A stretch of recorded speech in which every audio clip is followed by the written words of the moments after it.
All roads lead to New England. Let's talk about roads. I've had a few questions about roads, not railroads, but how I actually make the roads on my layout.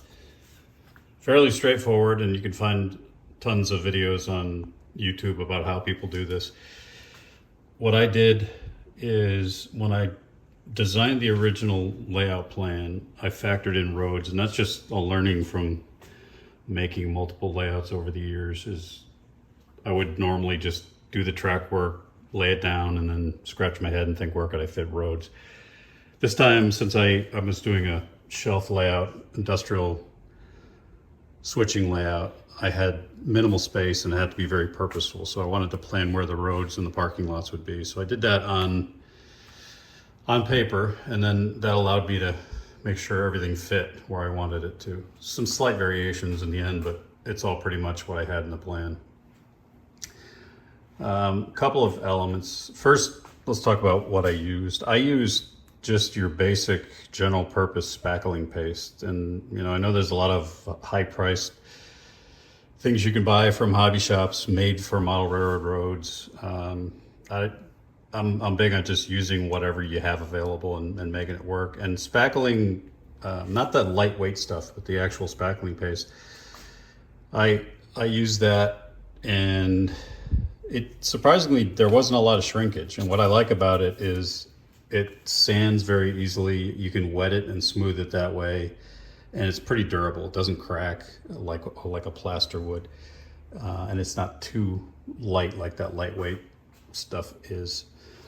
So one of my main goals was to have a grade crossing. And it was always planned to be here. In my prior videos, there's quite a bit of time spent on talking about how I wired up the signals for that grade crossing.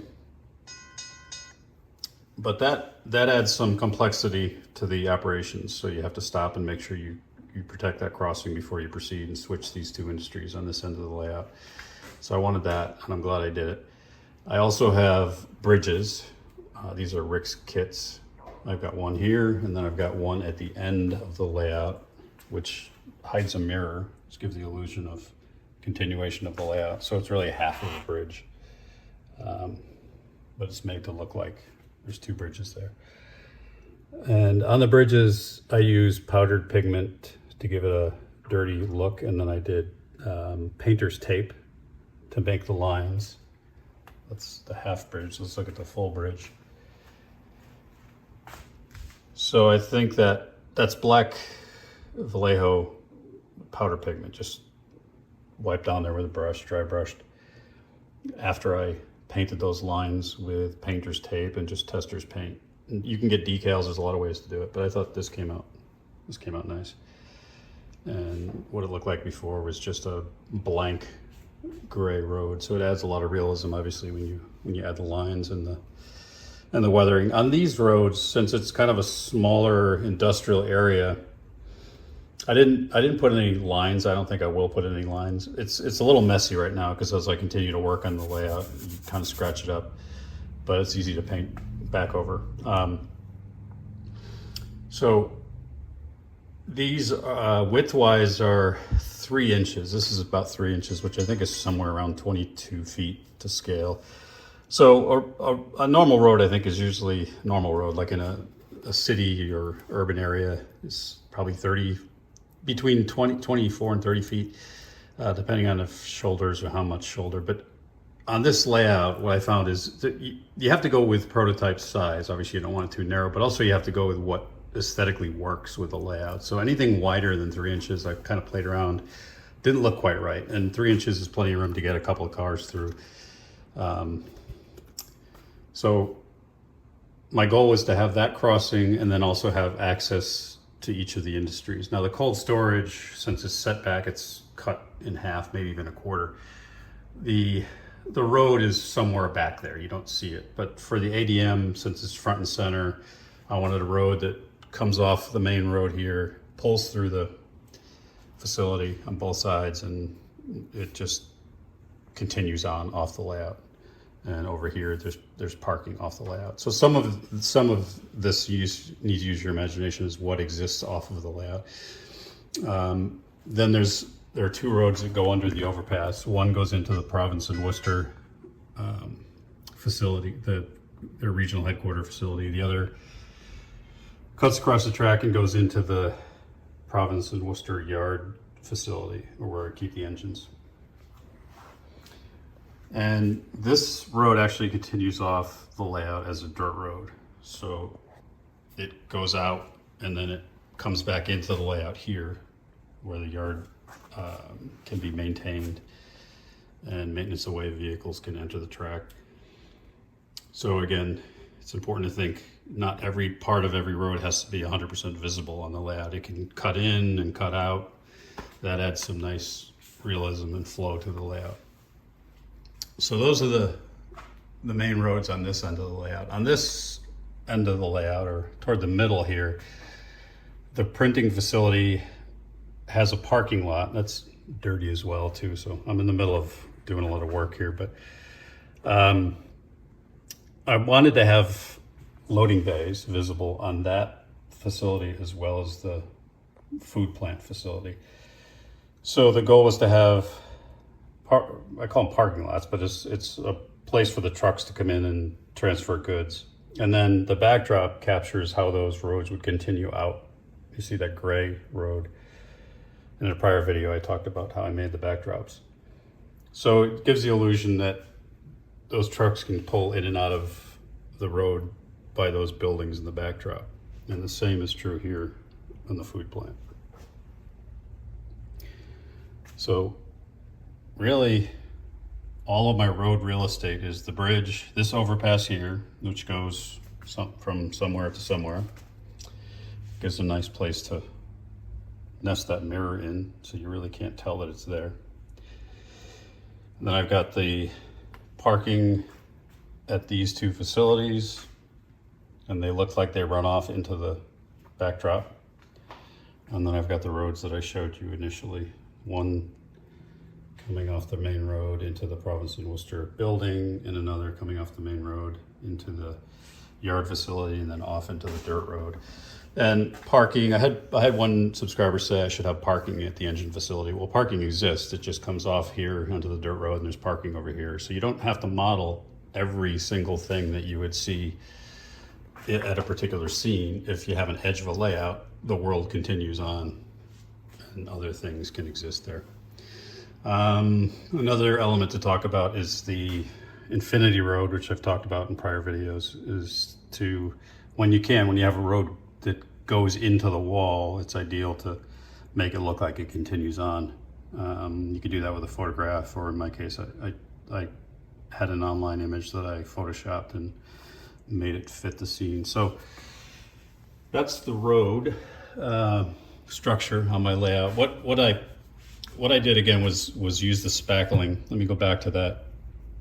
First thing I did was this crossing, because that's always the most arduous. To me, it looks great, but it's a bit of work to do. You can take a one-sided foam tape, which is what I did. I think it was a 3M tape. And I went down, once I measured it, I went down either side. It's the only place I use that tape, because you have to do it quite a bit thicker here because you want to raise the spackling up to the track level. So I had that tape on either side, and then I took the spackling and I just filled in between the tape, and as smooth as I could make it with a putty knife, and then I just let it dry. And if there were any cracks or it shrunk a little, I would just add a little bit more on, but that didn't really happen as much as I thought it would do.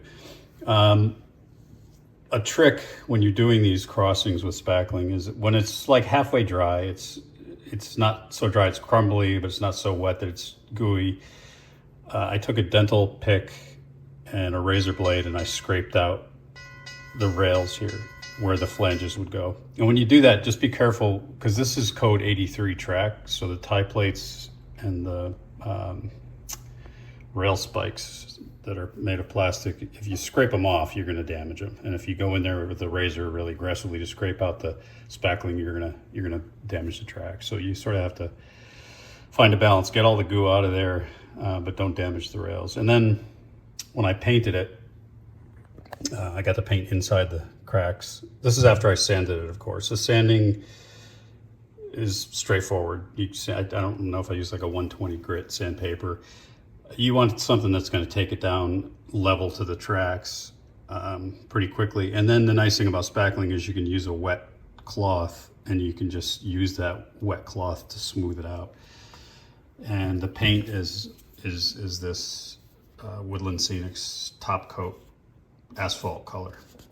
I like the color. Some people like more of a gray road, but you can do that with pigment powder. You can weather it to make it lighter, but this is a relatively inexpensive acrylic, which I like using. And if you get a scratch as you're working, like I've done, you just paint over it with this stuff and you won't even see it. As far as the roads, away from the crossing, like what you see here, really I just skim coated. So this is a Homosoap baseboard. So just painting the Homosoap, you'd see that checkered pattern in the Homosoap, and obviously that wouldn't look good. So I just skim coated everywhere I wanted roads or parking lots. You can do it thicker and have multiple layers if you want to look like it's been paved multiple times. I didn't want to do that. I just thought it would look nice having the landscaping or the growth in the dirt go right up to the edge of the skim coated. And when I skim coated it, I didn't use that tape. I sort of overlapped where I wanted to go, and then I took a putty knife, or even sometimes I used a sharp chisel, and I just scraped, because the stuff is really easy to scrape. I scraped away the edges to give it a nice sharp edge, and then I sanded the whole thing. So you don't have to put it exactly the way the road is going to be in the end. You can overlap and then just clean the edges to give them a nice sharp edge. And you don't have to be perfectly sharp because they're paved roads, so they're going to have a little bit of irregularity. You can see this is all just skim coating. I mean, I don't even, if I had to measure it, it's probably, I don't know, 1/16 of an inch at most. And that's the same thing here, which you really just want to smooth the surface of the baseboard. Except for the grade crossing, of course. That has to be up. It has to gradually go up enough so that it goes up over the ballast and the rails. It kind of dips in between each set of rails, but nothing dramatic. So I think it looks pretty smooth. This was all done, of course, before I did any ballasting or weathering of the track. What I do is I'll lay the track, I'll paint the baseboard a dark brown, then I'll spray paint the track, the ties and the rails to give it that rusty, weathered look. Then I'll do the road if I'm going to cross the tracks, and then ballasting comes after that. What else about the roads? So that's really it. Just the key thing is plan them ahead of time if you can, as best you can. If you're going to know what industries you have, so then you got to decide which ones want to have road access. Like I knew I didn't want to have visible access to that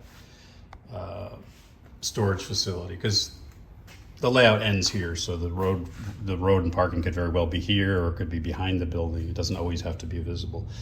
This being front and center, I wanted visuals with the road. Gives me some details I could put on the road, like the little protector bars around that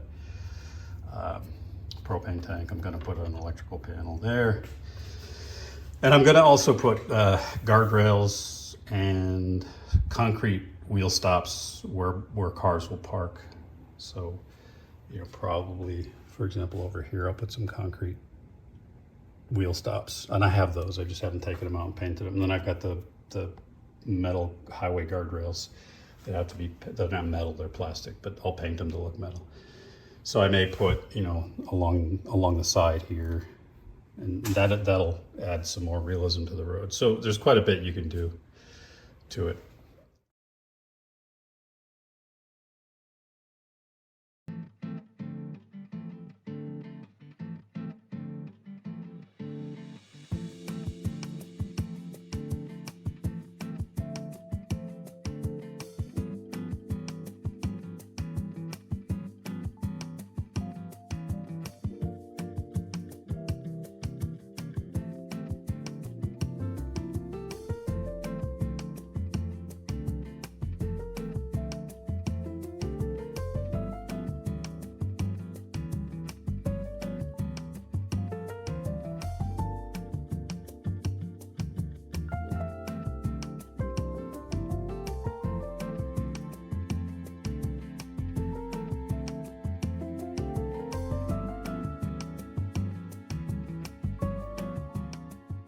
that is pretty much it. If there's any questions or any comments, please go ahead and leave them.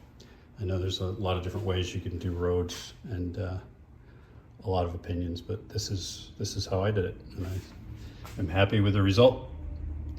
So I hope that was helpful. As always, please like and subscribe. Cheers.